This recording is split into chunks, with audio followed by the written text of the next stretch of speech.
이 책에 보면은 한 가지 일화를 소개하고 있습니다. 미국의 유명한 의사였던 맥스웰 멀츠라는 사람이 자기는 돈을 벌기 위해서만 성형수술을 하는 의사가 되는 게 아니라 사람들에게 행복을 주고 싶어서 성형수술을 하고 싶다라고 이야기합니다. 실제로 자기 외모가 좀 남들보다 비교해서 아름답지 못해서 인생을 어렵게 사는 사람들에게 외모가 바뀌어지면 인생이 바뀌어질 수 있다라는 생각을 한 거예요.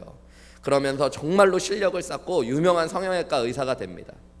그런데 생각보다 많은 사람들이 아름다운 외모를 갖고도 행복해하지 않는 것들을 보게 되어졌어요. 심지어 어떤 사람은 친구들이나 가족이 알아보지 못할 정도로 얼굴이 완전히 바뀌어졌는데도 불구하고 자신의 얼굴이 하나도 바뀌지 않았다라고 우는 사람들을 보게 되어지는 거예요. 그리고 의사 선생님이 자기에게 아무 도움이 되지 못했다고 소리를 지르는 것들을 보게 되어집니다.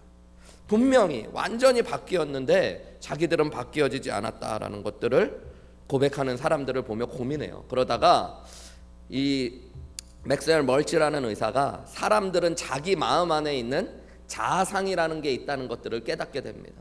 그리고 그 자아상이 바뀌지 않으면 아무리 외모가 바뀌어도 사람들은 자기를 보는 눈이 바뀌어지지 않는다는 것들을 깨닫게 되어져요. 마음의 얼굴이 상처나 있으면 그 모습 그대로 아무리 외모가 바뀌어도 미운 모습 그대로 열등감을 가지고 살아가게 되어진다는 것들을 보게 되어집니다. 그리고 그분이 쓴 책이 새로운 미래를 소유한 새로운 얼굴이라는 책을 쓰게 되어져요. 우리가 새로운 미래로 나아가려면 정말 새로운 얼굴을 가져야 되는데 그것은 굳이 이 외모만의 얼굴이 아니라 우리 안에 있는 내면의 얼굴이 바뀌어야 된다는 것들을 이야기하고 있습니다. 여러분, 우리 모두가 다 자아상이라는 것들을 갖고 있어요. 내가 나를 어떻게 생각하냐는 것입니다. 우리는 외모는 거울을 통해 보지만 우리의 마음은 우리의 내면은 우리의 마음을 통과해서 비춰지거든요.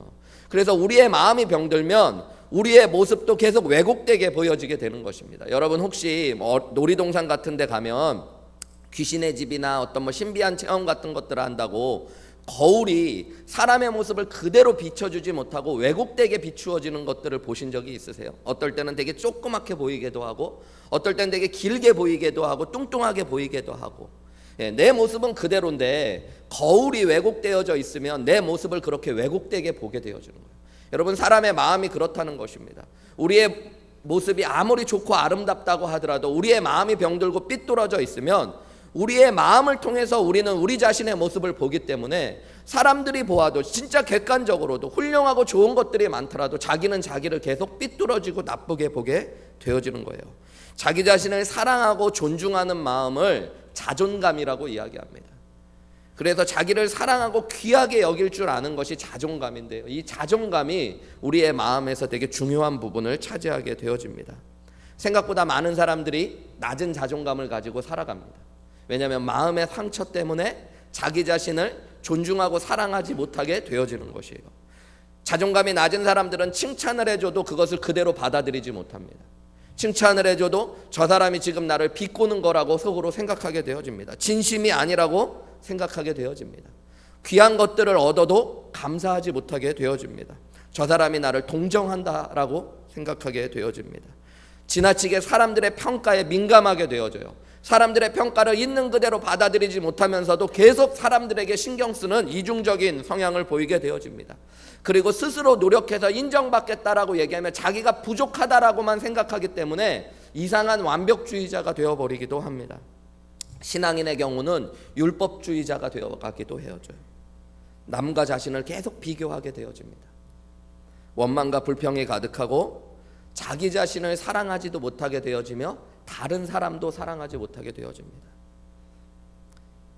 자존감이 무너진 사람은요, 결국에는 자신의 잠재력을 발휘하지도 못하게 되어지고요, 자신감도 사라져버리고 꿈도 꾸지도 못하고 이루지도 못하고 대인관계와 하나님의 관계가 무너지는 삶을 살게 되어집니다. 여러분, 이것이 바로 사단이 원하는 계략이에요. 그래서 사단은 우리의 자존감을 무너뜨려 갑니다. 상담사인 머리스 와그너라는 분이 쓴 책에 보면 가치 있는 사람이 된 느낌이라는 한국말로 번역된 책이 있습니다. 이 책에 보면 이 자존감에 대한 얘기를 길게 다루고 있는데요, 자존감을 형성하는 세 가지 근본이 있다고 그래요. 세 가지 통로가 있다고 그래요. 사람은 첫 번째로 사랑받고 있다라는 소속감, 내가 안전하고 나를 있는 그대로 사랑해주는 곳으로부터의 소속감을 느낄 때 자존감이 높아져요. 그럼 반대로 얘기하면 어떨 때 소속감이 낮아지냐면 나를 있는 그대로 받아주는 소속감을 느끼지 못할 때 사람은 자존감이 무너져 갑니다. 가족 안에서 하나님께서 가족을 우리에게 주셨거든요. 가족 안에서 여러분 끊임없이 칭찬하고 축복해 줘야 됩니다. 야, 너는 누굴 닮아가지고 이렇게 공부를 못하냐, 너는 엄마도 안 닮았고 아빠도 안 닮았다, 이런 말이요 여러분 아이들에게 어려서 소속감을 잃어버리게 하는 거예요. 나는 우리 집 식구가 아닌가 보구나. 열심히 해도 받아들여지지 않는 것, 노력해도 받아들이지 않을 때 자기들도 모르게 자기 스스로에 대한 깨진 마음의 자아상을 갖게 되는 거예요. 그래서 여러분 가정 안에서는 좀 공부를 못했다고 해서 무조건 칭찬해 주는 건 잘못된 거지만, 너는 공부 좀 못하고 열심히 노력해야 되는데 그래도 엄마 아빠는 널 사랑해, 이런 표현들로 아이가 부족하더라도 아이를 품어줄 수 있는 곳이 가정이라는 것들을 느끼게 해줘야 됩니다. 가정이 그렇지 못하면 최소한 교회가 그런 곳이 돼야겠죠. 여러분, 두 번째로 자신의 가치와 중요성을 느낄 때 귀한 자존감이 형성된대요. 반대로 보면 내가 중요한 사람, 필요한 사람이라는 것들을 못 느낄 때 여러분 자기의 자존감이 무너져 가는 거예요. 심지어 어떤 가정에선 너 때문에 우리 집이 어려워졌어. 어떤 분은요, 태어났을 때 어머니가 자기를 낳으면서 돌아가시게 된 거예요. 그런데 어려서부터 아버지나 할머니가 계속 이 여자 딸을 보면서 계속 이야기한 게, 네가 너희 엄마를 잡아먹었다, 너 때문에 우리 집이 어려워졌다, 너는 세상에 태어나지 말았어야 되는데 라는 이야기를 들으면서 자기도 모르게 자기는 세상에 가치도 없고 필요 없는 사람처럼 느껴지는 거예요. 어린아이가 엄마를 도와주려고 뭐를 하다가 실수를 했어요. 여러분, 그랬을 때 너는 왜 진짜 도대체 하는 게 뭐가 있냐, 너는 집에서 도대체 필요가 하나도 없어, 도움이 되는 게 하나도 없어, 이런 얘기를 우리도 모르게 할 때 아이의 자존감이 무너져 가는 거예요. 우리도 모르게 잊어먹었지만 그런 이야기들을 들어오면서 우리의 자존감이 꺾여가고 있는 거예요. 또한 자신감을 갖는, 어떤 일을 했을 때 성취감을 얻고 자신감을 얻지 못하고 실패할 때 사람은 자존감이 무너져가기 시작하는 것입니다. 이 자존감을 형성하는 주변의 근원들이 있어요. 첫 번째는 외부의 사람이나 환경입니다. 특별히 가족이 되게 중요합니다. 여러분, 어린아이가 처음으로 겪게 되는 주변의 사람과 환경은 가족이잖아요. 학교를 가기도 전에, 친구들을 만나기 전에 부모를 먼저 만납니다. 특별히 엄마와 아버지를 되게 많이 접하게 되어지죠. 그래서 어머니 아버지로부터 어렸을 때 듣는 이야기가 아이들의 자존감을 형성하는 데 되게 중요한 가치를 형성해요. 그리고 자기 자신이 자기의 자화상을 형성합니다. 죄를 짓기도 하고 성향적으로 자기 자신에 대해서 우울하고 비관적인 사람은 스스로를 자꾸만 부정적으로 생각하게 되어지는 경향이 있어요. 그리고 또한 영적인 세계가 우리의 자아상을 또 형성합니다. 여러분, 하나님께서도 우리의 자아상을 만들어 가시고요, 마귀도 우리의 자아상을 만들어 갑니다. 우리가 끊임없이 받아들여지고 지지받고 사랑받고 칭찬받고 격려받는다는 걸 알 때 건강한 자존감을 형성하는데요, 외부 사람들로부터, 스스로에게 혹은 악한 영으로부터 자꾸만 거부감을 받는 것이 너고, 사람들은 너를 사랑하지 않고 너는 무언가 쓸모없는 사람이라는 메시지를 자기도 모르게 계속 받아올 때 우리의 자존감은 계속 무너져 가는 거예요. 결혼하고 나서도 남편과 아내에게 서로 비교하면서, 저 집 남편은 뭐 이렇게 승진했다는데 당신은 도대체 뭐야, 뭐 그 쥐꼬리만한 월급 받아오면서 막 그런 얘기를 들으면 여러분 자존감과 자신감과 모든 것들이 막 무너져 가는 거예요. 또 아내들은 남편이 집에서 하는 일이 뭐냐고 이야기하고, 남의 집 여자들은 저런 것도 하고 저런 것도 한다는데 라는 이야기들을 들으며 자존감이 무너져 가는 것입니다. 우리가 우리 스스로를 사랑할 수 없게 만드는 게 자존감이 무너진 사람들의 문제인 거예요. 여러분, 근데 하나님은 우리가 우리 스스로를 사랑하라고 말씀하십니다. 여러분, 마태복음 22장 37절에서 39절에 보면 어떤 사람이 가장 큰 계명이 뭐냐고 말씀했어요. 그때 예수님이 뭐라고 말씀하십니까? 내 마음을 다하여 하나님을 사랑하라 라고 말씀하시면서, 목숨을 다하고 뜻을 다하여 주 너의 하나님을 사랑하라 하셨으니 이것이 크고 첫째 되는 계명이요, 그 다음에 둘째도 그와 같으니, 똑같이 두 번째 계명이 아니라 첫 번째와 똑같이 중요한 계명이 있대요. 그게 뭐예요? 내 이웃을 내 자신과 같이 사랑하라는 거예요. 여러분, 여기에는 사랑하라는 게 세 가지가 나오는 거예요. 이게 가장 큰 계명이에요. 먼저 뭘 사랑하는 거예요? 하나님 사랑하고, 그 다음에 뭘 사랑해요?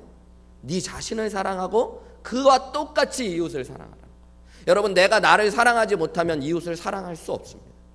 내가 나를 사랑하는 것만큼 다른 사람을 사랑할 수 있기 때문에 하나님께서는 내 자신과 같이 내 이웃을 사랑하래요. 에베소서 5장 28절에도 보면 하나님께서 부모와 자녀 간의 관계, 지위 높은 사람과 낮은 사람의 관계, 부부 간의 관계를 믿음 안에서 설명해 주시면서요, 특별히 이런 말씀을 하십니다. 에베소서 5장 28절에 이와 같이 남편들도 자기 아내 사랑하기를 어떻게 하라고 그러냐면 제 몸과 같이 하래요. 이 말을 원어로 해석하면 자기 몸을 사랑하는 것처럼 아내를 사랑하라는 것입니다. 필립스 번역이라고 하는 영어 성경 번역은 의역으로 아름답게 성경을 번역한 성경인데요, 거기에 나오는 번역을 따라서 해석을 하면 남편이 아내를 사랑하는 것은 남편 자긴 스스로의 사랑이 연장되어 아내에게 미치는 것이다 라고 하나님이 말씀하십니다. 남편이 자기를 사랑할 때 아내를 사랑하게 되어진다. 그러니까 하나님은 아내를 사랑하라고만 말씀하신 게 아니라 자기 자신을 사랑하고 그 자신에 대한 건강한 사랑으로 아내를 사랑해야 된다라고 이야기하십니다. 여러분, 반대로 이야기하면 우리가 아내를 사랑하고 싶은데 사랑이 잘 안 돼요. 남편을 사랑하고 싶은데 잘 안 돼요. 내가 내 이웃을 사랑하고 싶은데 잘 안 돼요. 그 이유 중에 하나가 내가 자존감이 없기 때문일 수 있다는 것들을 생각하셔야 돼요. 내 스스로를 사랑하지 못하기 때문에 다른 사람을 사랑하는 법을 배우지 못했다는 것들을 기억하셔야 돼요. 우리가 오늘 말씀을 나누면서 한 가지 주의해야 될 것은 자존감을 높이는 건 교만해지는 것과는 전혀 다른 것입니다. 자존감은 자기를 사랑하고 있는 모습 그대로 받아들여주는 거예요. 왜곡된 모습으로 자기를 자기보다 더 높게 평가하고 다른 사람을 무시하는 것이 아니라, 건강한 자존감은 자기를 있는 그대로 받아들이고 존귀하게 여길 뿐만 아니라 그 사랑으로 다른 사람도 사랑하게 되어지는 것입니다. 로마서 12장 3절의 표현대로 보면 각 사람이 마땅히 생각할 그 이상의 생각을 품지 말고 오직 하나님께서 각 사람에게 나누어 주신 믿음의 분량대로 생각하래요. 그러니까 여러분, 우리가 교만으로 나아가지 않고 내 스스로를 있는 그대로 사랑하는 법을 배워가는 것이 참 중요합니다. 내 자신을 있는 그대로 사랑해서 건강한 자존감을 갖기 위해서 중요한 것은, 우리가 지지난주에 말씀을 나눴지만 우리의 마음에 두 가지 전쟁이 벌어진다고 그랬어요. 마귀는 우리를 자꾸 거짓말로 속여서 우리의 마음에 있는 하나님의 축복과 은혜를 도적질하고 빼앗고 죽이려고 합니다. 그런데 하나님의 말씀인 진리는 우리를 자유케 하고 생명으로 인도하며 풍성케 한다고 이야기했어요. 그죠? 여러분, 그래서 우리가 건강한 자존감과 자아를 갖기 위해서도 하나님의 진리이신 말씀 앞으로 나아가야 됩니다. 그때 우리는 하나님의 은혜를 경험하게 되어져요. 오늘 예레미야서 1장 말씀에 보면 예레미야라는 하나님의 위대한 선지자가 하나님 앞에 부름받는 장면입니다. 여러분, 우리가 다 읽지는 않았지만 1절부터 3절의 말씀에 보면 예레미야가 하나님 앞에 부르심 받았던 시기는 어느냐면 요시야가 다스린 지 13년에 그가 하나님의 말씀으로 부르심 받고요, 그가 3절에 보면은 여호야김 시대부터 시드기야 왕의 시대까지 사역을 했습니다. 그런데 이 시대는 가장 암울했던 시대고 이제 남쪽 유다가 멸망받는 시기입니다. 죄악이 관영하고 멸망받는 시기예요. 그 시기에 이 예레미야는 1절에 보면 베냐민 땅에서 태어났는데 아스독의 제사장이었던 힐기야의 아들로 태어났대요. 여러분, 아주 대도시는 아니지만 나름 제사장의 아들로 태어났고요, 신앙적이고 교양 있는 가정에서 태어나고 자랐다는 것들을 이야기해주고 있습니다.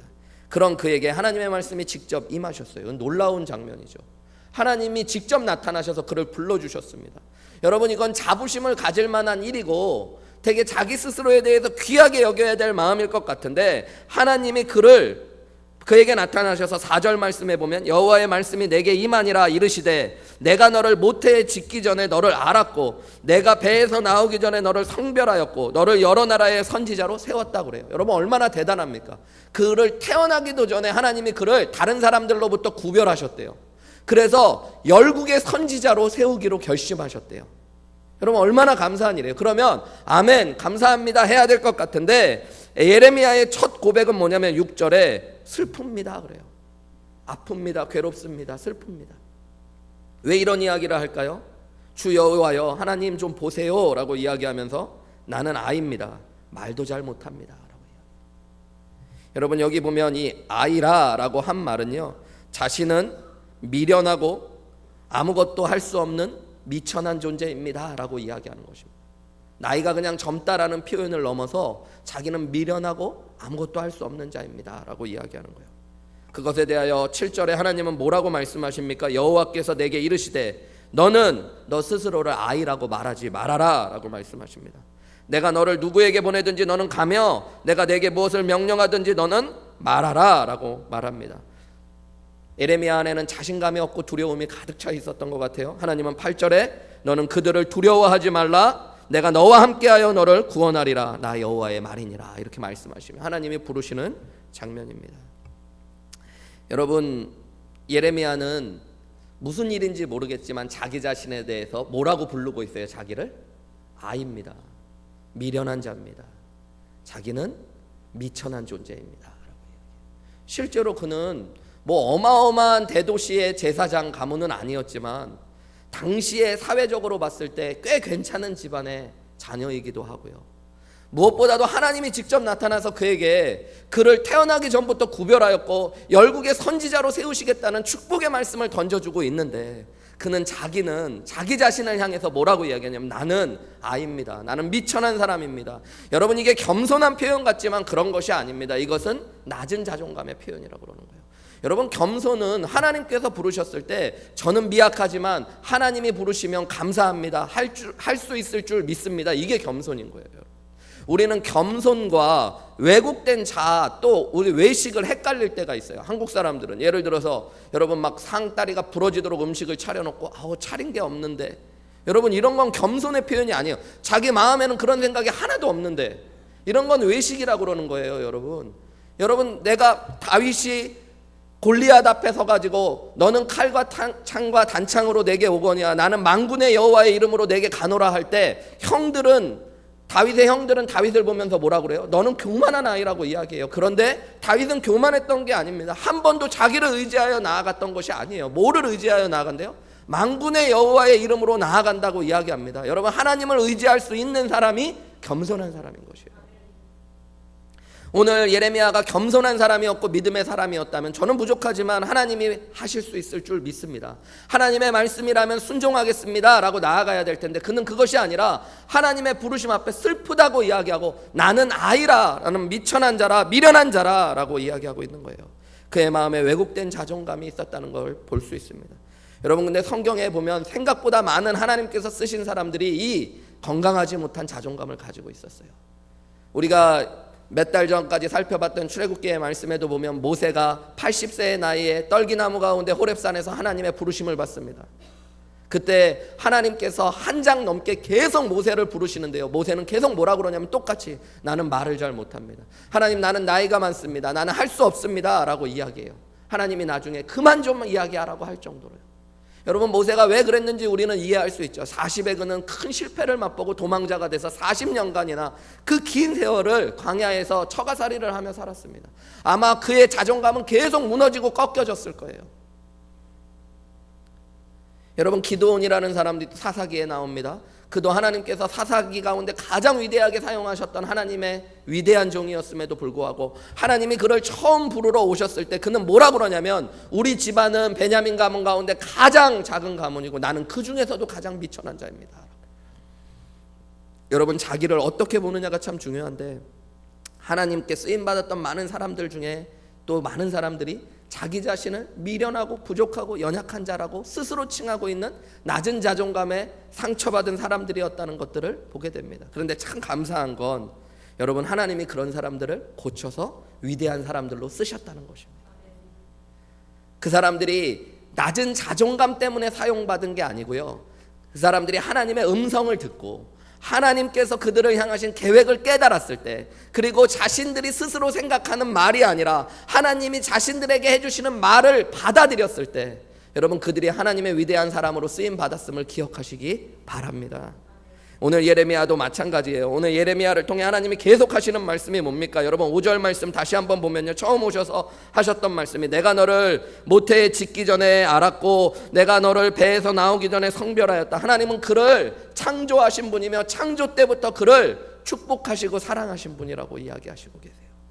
여러분, 하나님이 우리를 창조하실 때부터 특별하게 창조하셨다는 걸 아십니까? 여러분, 우리는 무엇을 따라 지어진 사람들일까요? 하나님의 형상을 따라 지어졌다라고 성경은 이야기해요. 여러분, 나는 우리 엄마 닮아갖고 이게 코가 좀 낮고, 나는 우리 아버지가 쌍꺼풀이 없어서 쌍꺼풀이고, 나는 우리 할아버지가 대머리라서 대머리고, 여러분 막 그렇게 하면서 누군가를 탓하는 게 아니라 하나님의 형상으로 우리는 지음받았다. 우리 딸들이 그러거든요. 너네 밥 많이 먹고 점프도 많이 하고 그래야지 지금 청소년기에 키도 크지, 자꾸 밥 안 먹고 그러면 안 돼. 그러면은 요즘 아이들이 머리가 좀 커가지고요, 한마디씩 대들어요. 엄마 아빠가 키가 작은데 우리가 크겠어? 막 이렇게. 안 크겠죠. 근데 중요한 건 엄마 아빠의 모습으로 걔네들이 지어진 것 이전에 하나님께서 하나님의 형상으로 아이들을 지으셨다는 거예요. 여러분, 내가 하나님의 형상으로 지음받은 사람들이에요. 성경에 보면 하나님이 우리를 구원하셨잖아요. 여러분, 우리 구원받았죠. 구원받은 우리를요, 구원받기 이전에 하나님께서 태초에 우리를 창조하실 때 우리를 구별하시고 구속하셨대요. 에베소서의 표현대로 보면 하나님의 예레미야처럼 우리를 그렇게 구별하신 사람들입니다. 여러분, 또한 6절 말씀을 보세요. 7절 말씀입니다. 여호와께서 이르시되 너는 아이라 말하지 말고 내가 너를 누구에게 보내든지 너는 가며 내게 무엇을 명령하든지 너는 말할지니라 라고 말씀하시죠. 그러면서 8절에 너는 그들 때문에 두려워하지 말라라고 말해요. 하나님께서 그를 보내신다라고 말씀하시는 거예요. 5절 후반부에도 나는 너를 선지자로 세웠다라고 말씀하십니다. 여러분, 하나님께서 예레미야에게 사명을 주시고 그를 쓰시는 사람이라고 이야기해요. 여러분, 내가 누군가에게 쓰임 받는다는 건 되게 귀한 거죠, 그죠? 누가 나를 불러준다는 건 너무너무 귀한 겁니다. 만약에 여러분을 미국의 대통령이 어느 날 불러서 여러분을 정말로 귀한 일에 쓰겠다고 이야기하면 얼마나 감사하고 영광스러운 일이에요. 여러분, 근데 성경에 보면 하나님께서 예레미야를 지금 부르시고 쓰시겠다고 말씀하고 계시는 거예요. 이거 얼마나 귀한 일입니다. 근데 여러분, 하나님이 우리를 구원하셨을 때 구원만 하신 것이 아니라 우리를 향한 특별한 계획과 뜻이 있으셨다라고 성경은 이야기하고 있는 것입니다. 베드로전서 2장 9절에 보면 너희는 택하신 족속이요 왕같은 제사장들이요 거룩한 나라요 그의 소유된 백성이니 이는 너희를 어두운 데서 불러내어 그의 기이한 빛에 들어가시게 하신 이의 아름다운 덕을 선전하도록 우리를 부르셨대요. 여러분, 하나님이 우리를 부르셔서 예수님을 증거하는 자들로 부르셨다는 것입니다. 가장 귀하고 높으신 그 하나님을 전하고 보여주고 나눌 수 있는 사람들로 우리를 부르셨대요. 모든 민족을 제자로 삼는 사명을 우리에게 주셨대요. 하나님의 교회를 세워갈 수 있도록 우리를 부르셨대요. 여러분, 하나님이 우리를 부르시고 사명을 주셨다는 것, 이거 얼마나 놀랍고 위대한 축복입니까? 그것뿐만 아니라 오늘 하나님이 말씀하시는 것처럼 예레미야와 세상 끝날까지 함께 하시겠대요. 여러분, 하나님 우리에게도 그 말씀을 주셨죠. 예수님 십자가에 못 박혀 죽으시고 부활하신 뒤에 승천하시면서 볼지어다 내가 세상 끝날까지 너희와 항상. 여러분, 얼마나 감사합니까? 내가 홀로 있지 않고 하나님이 항상 함께 하는 것. 여러분, 하나님 또 말씀하십니다. 그가 자신은 말을 못하는 사람이라고 이야기하는데 9절과 10절에 보면 하나님이 그의 입에 손을 대주시고요, 내가 나의 말을 너의 입에 담아주었다고 말해요. 여러분, 우리가 능력이 부족하고 연약할 때가 있지만 우리 안에 예수님께서 성령을 주셨고요, 성령을 통해 하나님의 사역을 감당할 수 있도록 하시는 분이 하나님이십니다. 여러분, 이것이 얼마나 감사한 거예요. 나는 부족하지만, 그러니까 나는 좀 연약하지만 내 능력은 중요한 게 아니에요. 하나님의 뜻에 순종하며 나갈 때 성령의 능력이 우리와 함께 하시는 줄 믿으시기 바랍니다. 여러분, 그것뿐만 아니라 하나님은 오늘 내가 너를 구원한다라고 8절에 이야기해요. 여러분, 우리가 구원받았다는 것 자체가 얼마나 감사한 일입니까? 오늘 말씀에 보면 예레미야를 구원하신다는 건 치료하시고 회복하신다는 얘기인데요, 하나님이 우리를 치유하시고 회복하시는 거예요. 아들 예수 그리스도의 피로 하나님과의 깨어진 관계를 회복하고 구속하셨고요, 여러분, 이 땅 가운데 우리의 왜곡된 인격과 마음들을 치유하시고 회복하셔서 우리를 하나님의 아름다운 도구로 쓰시는 분이 하나님이신 줄 믿으시기 바랍니다. 여러분, 예레미야가 어떻게 됐을까요? 이 1장 10절 이후에 그가 계속 나는 아입니다, 나는 못합니다 그랬을까요? 아니요. 그는 평생, 여러분, 정말로 가장 고난의 시기 가운데 하나님의 사역을 40년간 끝까지 충성되이 아름답게 사역합니다. 도망치지 않고. 그럴 수 있었던 거는 하나님께서 그를 정말로 아름다운 자아상으로 바꾸어 가시고 치유하셨기 때문에. 사람들은 그를 아무도 몰라줘요. 심지어 유다 사람들조차도 그에게 돌을 던집니다. 너 때문에 나라가 망하게 되었다고. 많은 선지자들이, 거짓 선지자들이 예레미야를 욕하고 저주하고 때렸습니다. 그때에도 예레미야가 끝까지 순종할 수 있었던 건 사람들의 말이 아니라 오늘 1장에 얘기하시는 하나님의 말씀이 자기의 자존감으로 자아상으로 아름답게 세워졌던 거예요. 여러분, 우리에게도 이것이 필요합니다. 왜곡되고 상처받았던 가족들, 그분들이 나쁜 건 아니에요. 그러나 무심코 던졌던 말들, 그런 것들이 우리의 상처가 되기도 하고, 또 우리 스스로가 가졌던 부정적인 의식들, 또 때로는 악한 영이 우리에게 계속 왜곡시켜왔던 거짓된 진리가 아니라, 여러분, 하나님께서 오늘 여러분에게 주시는 말씀을 여러분이 받아들이시고 여러분 스스로를 아름다운 자존감으로 세워가시기를 주님의 이름으로 축복합니다. 나는 하나님이 창조 이전부터 선택하신 하나님의 사람이야. 하나님께서 나는 아들 예수 그리스도의 피로 구원하시고 받아주신 사람이야. 하나님은 나와 끝까지 함께 하시는 분이야. 세상 그 무엇도 하나님의 사랑에서 끊을 수 없도록 나를 사랑해 주시는 분이 하나님이셔. 나는 죄악 가운데 있을 때에도, 우리가 아직 죄인되었을 때에도 그리스도께서 나를 사랑하심으로 죽기까지 사랑하신 하나님의 사람이야. 여러분, 말 그대로 우리는 예수님께서 생명을 주시고 사신 예수님의 생명만큼 귀한 사람들입니다. 여러분, 이것이 우리의 가치예요. 가치. 하나님께서 우리의 값을 매겨주셨어요. 얼마짜리라고? 예수님짜리. 여러분, 우리의 가치가 예수님짜리입니다. 연봉 2만 불, 5만 불, 10만 불, 그게 내 가치가 아니라, 여러분, 우리 안에 성령께서 또 인을 치셨대요. 사인을 주셨대요. 내 거라고. 여러분, 그게 우리의 가치예요. 얼마 전에 무슨 그 인터넷 기사를 봤더니요, 조그만 상장가가 뭐가 하나 발견됐는데 거기에 사인이 하나 돼 있었던 거예요. 유럽에서. 누구의 사인이었냐면 나폴레옹의 사인이었대요. 그래서 그 상자가 아무것도 없이 낡은 나무 상자인데 수백억짜리가 되었다는 이야기들을 본 적이 있어요. 여러분, 우리에게 하나님의 사인이 새겨져 있습니다. 여러분, 악한 영도 함부로 할 수 없는 우리가 그렇게 귀한 존재들이에요.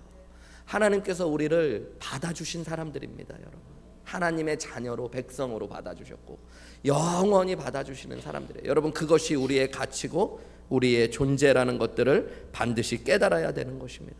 여러분, 그것에 자꾸 집중하셔야 돼요.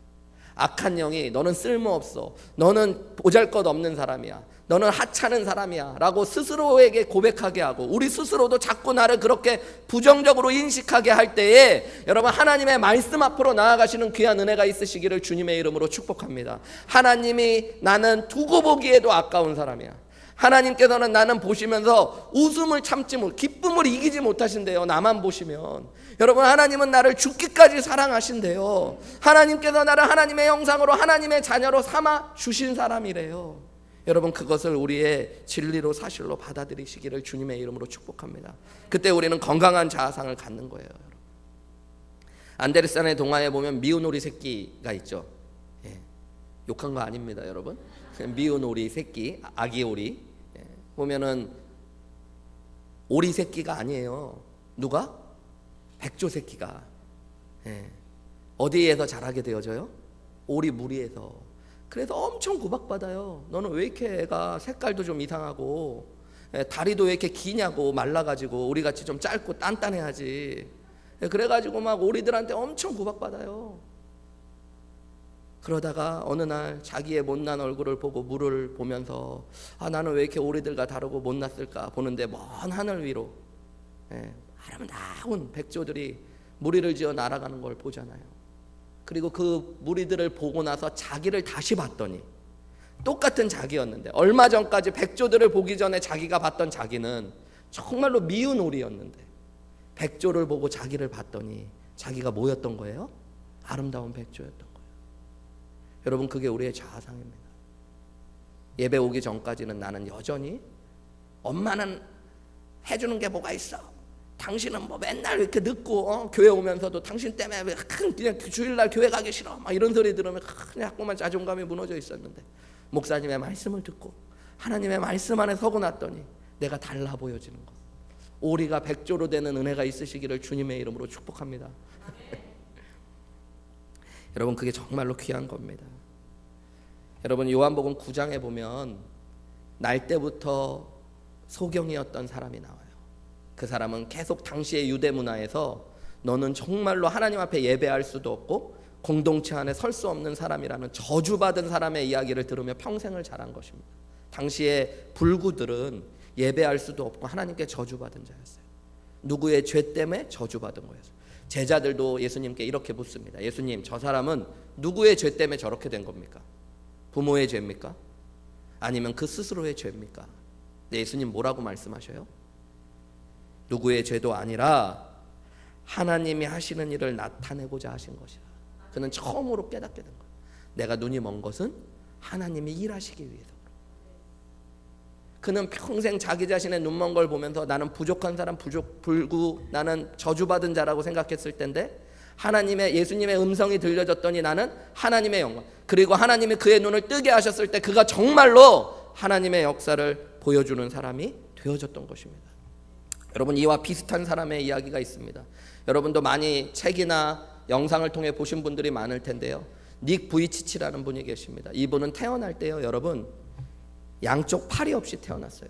한쪽 다리도 없이 태어났습니다. 한쪽 다리가 있는데 이 다리는 새끼손가락보다 작게 태어났어요. 여러분, 사람이 그렇게 태어났다는 건 얼마나 불행하게 태어난 것입니까? 그의 부모들도요, 이 아이를 어떻게 해야 될 줄 몰랐어요. 이 아이가 도대체 살아가기는 할지 자라가기는 할지. 그런데 그가 자살도 결심하고 하도 왕따도 당하고 장애인이라는 그 모욕감 속에서 중고등학교 때 자살을 시도하기도 했었는데요. 그 어려운 시기 가운데 교회로 나오게 되고 예수님의 말씀을 듣기 시작합니다. 그리고 그 은혜를 경험하고 변화되기 시작해요. 자기를 보는 눈이 전혀 바뀌어져서요, 지금은요 전 세계에서 가장 유명한 강연가가 되어졌고요, 예수님을 전하고 희망을 잃어버린 수많은 사람들에게 생명과 희망을 주는 사람이 되어졌습니다. 우리 잠깐 그 영상을 함께 보고 말씀을 정리해 가겠습니다. No idea that their limbless boy would turn into the hands and feet of the love of Jesus Christ, spread all around the world. As a child, I was bullied, and I went to Sunday school and learned that Jesus loved me, that he had a hope, plan, and a future for me as well. Well, I'm like, what kind of plan is this? Can I suggest a plan B? So I prayed for arms and legs, and they did not come. And when I didn't hear anything from heaven, I started doubting that he indeed had a plan for me. So I prayed for arms and legs, but what I realized what I needed more was heaven, peace, purpose, and forgiveness of my sin. At age 10, I tried to commit suicide because of the bullying, predominantly at school. I didn't feel like I would ever be independent and only a burden to my parents. I'd always be alone and never get married and never have a family and never find a purpose worth living for, hence a value worthy. So I tried to commit suicide at age 10 with 6 inches of bath water. I was stopped by one thought. And the thought was seeing my mum and my dad crying at my grave, wishing they could have done something more. At age 15, I gave my life to the Lord Jesus Christ because I realized more than arms and legs, I wanted purpose and salvation and healing, forgiveness of my sins. I wanted Jesus. But I still didn't know why I was born this way. Well, in John chapter 9, everyone asked Jesus why was that blind man born that way. Jesus said it was done so that the works of God would be revealed through him. What I realized, I was actually as blind as the blind man. We had no idea what God had in store. And just because you don't see what God has in store doesn't mean his store is empty.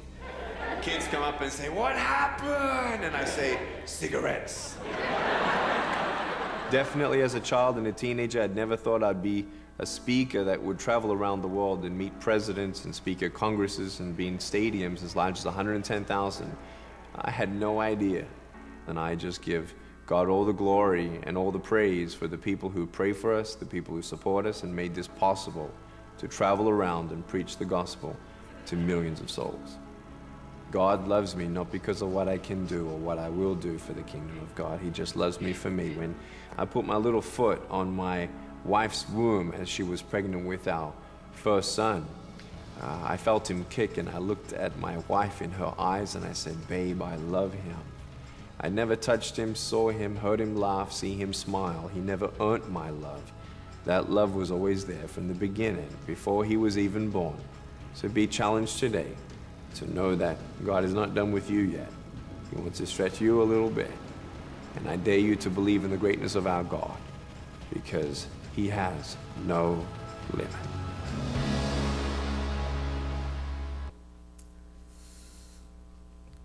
네, 여러분 잘 보셨죠?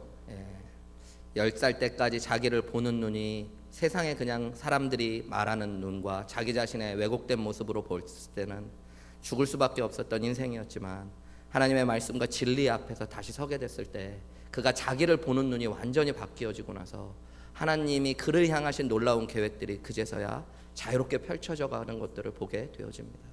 여러분, 우리도 마찬가지입니다.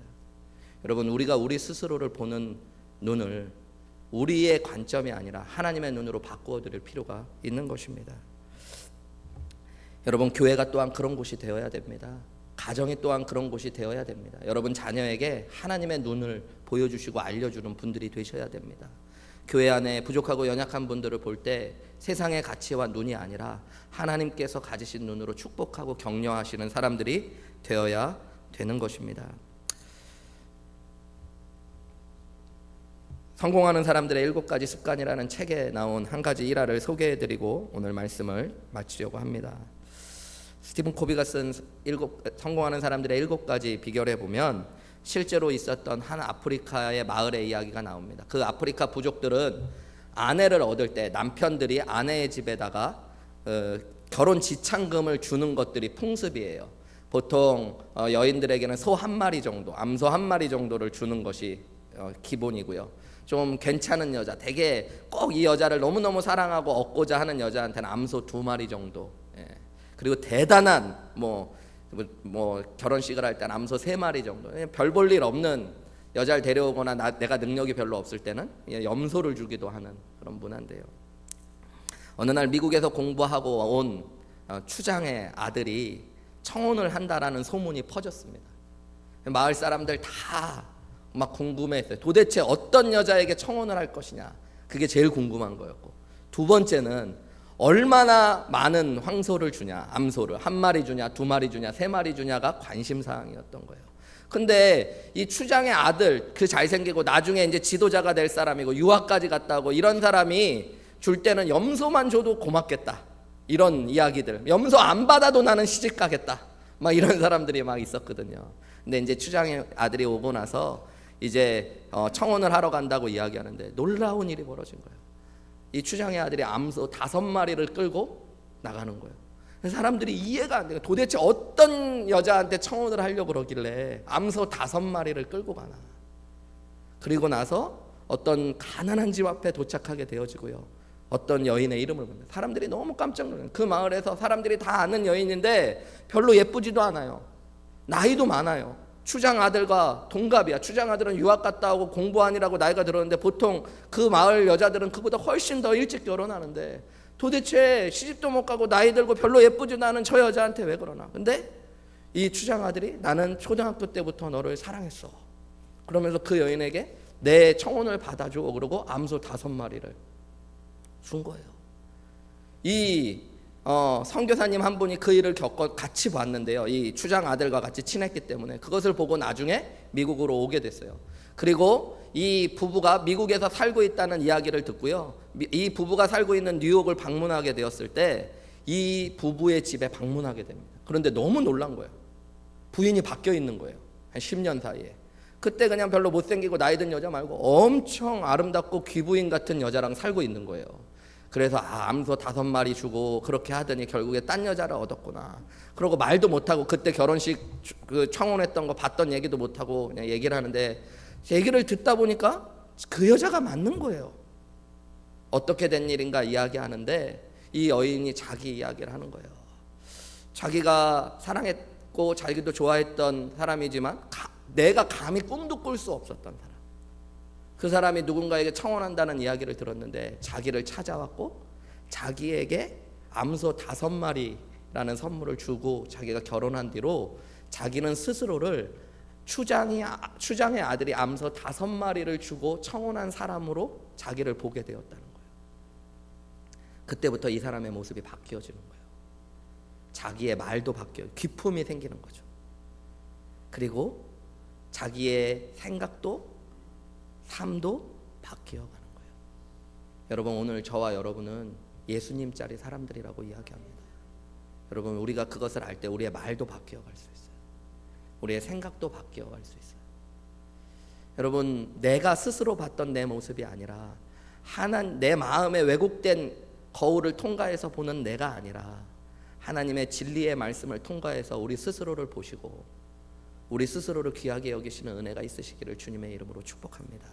우리 오늘은 옆에 사람들한테 아니고 말씀 마치고 기도하기 전에 가슴에 손을 한번 이렇게 얹어보세요. 그리고 여러분, 좀 쑥스러울 수 있는데요, 옆에 사람 신경 쓰지 말고 감정을 확 잡으셔서 자기 이름을 부르면서 얘기해 보시는 거예요. 대서봐, 너는 하나님 보시기에 너무너무 귀한 사람이란다. 이렇게 자기 이름을 주면, 대서봐 하지 마시고 여러분은 제 이름 막 부르지 마시고 각자 자기의 이름을 부르면서 누구누구야, 너는 하나님 보시기에 너무너무 귀한 사람이란다. 우리 이렇게 한번 고백해 볼까요? 시작. 대서봐, 너는 하나님 보시기에 너무너무 귀한 사람이란다. 한 번 더 자기 이름 부르면서 누구누구야, 너는 예수님 짤이란다. 한 번 더 고백할까요? 시작. 너는 예수님 짤이란다. 우리 함께 잠깐 기도하며 나아갔으면 좋겠습니다. 여러분, 기도하실 때 오늘 주신 말씀 생각하면서, 여러분, 혹시 여러분도 왜곡된 마음으로 스스로를 바라보면서 스스로를 귀하게 여기지 못하고 사랑하지 못하며 열등감과 또 자기 비하에 빠져서 하나님과의 관계가 왜곡되고 하나님께서 주신 잠재력도 누리지 못하며 끊임없이 왜곡된 삶으로 자기를 사랑하지도 못하고 다른 사람을 사랑하지도 못하고 있지는 않았는지 돌아보시기 원합니다. 오늘 예수님의 말씀 앞에 자기를 드리십시오. 그리고 말씀으로 여러분 스스로를 바라보는 은혜가 있기를 원합니다. 주님, 오늘 내가 주님이 주신 말씀처럼 나는 주님 보시기에 기쁨을 이기시지도 못할 만큼 사랑하시는 자, 생명을 주시기까지 사랑하시는 자, 누구보다 귀한 사람으로 나 스스로를 사랑하겠습니다. 이렇게 결단하시고 기도하시며 하나님 앞으로 나아가시겠습니다. 기도하시죠.